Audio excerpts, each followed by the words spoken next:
उस रात मेरे साथ हुई अनहोनी की वजह से मुझे अपने से 11 साल बड़े एक अनजान आदमी को अपना पति बनाना पड़ा। ये तुम क्या कह रही हो टिया? और तुम्हारी शादी कब हुई? ये बात कोई नहीं जानता ओजल, पर 2 महीने पहले कुछ ऐसा हुआ था जिससे मेरी पूरी जिंदगी ही पलट गई थी। ऐसा क्या हुआ था? 2 महीने पहले मेरी सौतेली बहन लिप्सा ने मुझे एक क्लब में धोखे से बुलाया और उसने मुझे कुछ गुंडों को बेच दिया था। पर तुम्हारी बहन ने क्यों किया ऐसा? पता नहीं, पर इससे पहले मैं कुछ समझ पाती उन गुंडों ने मेरे साथ छेड़खानी शुरू कर दी थी। मैंने उन्हें जोर से धक्का दिया और वहाँ से भाग के दूसरे कमरे में पहुँच गई। वहाँ डिम लाइट्स थी और एक लंबा चौड़ा आदमी खड़ा था, पर उसकी शक्ल मुझे नहीं दिख रही थी। मैंने उससे भीख मांगी कि वो मुझे बचा ले, पर फिर कुछ ऐसा हुआ जिससे मैं घबराहट में वहीं बेहोश हो गई। जब अगली सुबह मेरी आंख खुली तो मैं एक अलग कमरे में थी और मैंने दुल्हन का लाल जोड़ा पहना हुआ था। मुझे कुछ समझ नहीं आ रहा था और तभी वो अनजान आदमी कमरे में आया और उसने कुछ ऐसा कहा जिसे सुन के मेरी सांसें अटक गई। लेकिन तुम पिछली रात बेहोश क्यों हो गई थी?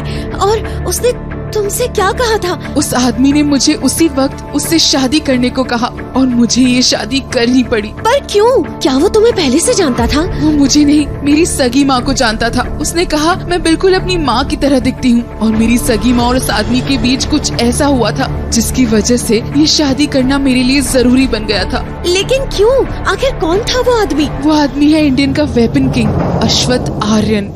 क्या वो तुम्हारा पति कैसे हो सकता है? क्योंकि वो तो मेरे... ओजल की बात सुन के टिया के पैरों तले जमीन खिसक गई। आखिर क्या रिश्ता था टिया की फ्रेंड ओजल और अश्वथ का? कैसे जानता था अश्वथ टिया की माँ को और क्यों करी थी उसने टिया से शादी? ऐसा क्या हुआ था टिया की माँ और अश्वथ के बीच?